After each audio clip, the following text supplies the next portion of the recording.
Bayaran na naman ng tuition.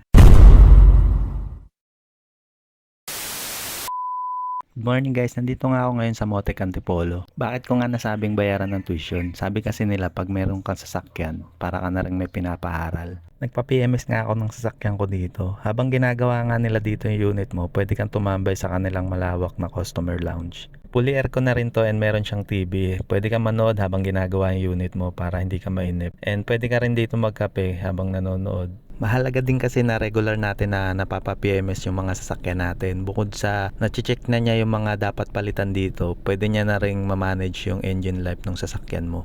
Importante to para ma-prevent natin yung mga future critical damage ng mga sasakyan natin. And also to prevent road accident na din. At bukod nga sa PMS, mahalaga rin na dapat lagi natin chine-check yung sasakyan natin bago umalis. Lalong-lalo na kung meron kayong long drive travel. At dito nga nagpapalit na ako ng gulong at brake pad. Yung gulong ko daw kasi medyo manipis na at may crack at bukod doon expired na din.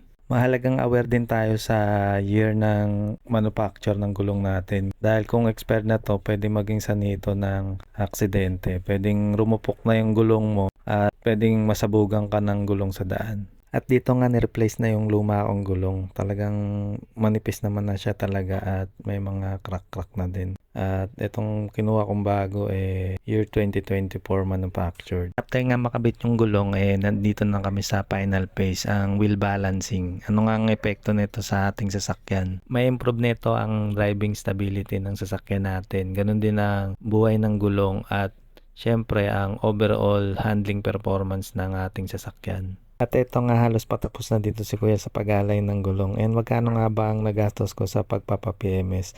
Ito na nga siya. Boom! Pero okay lang yan kasi kailangan talaga yan ng sasakyan natin para makaiwas na rin tayo sa anumang aksidente sa daan. Salamat!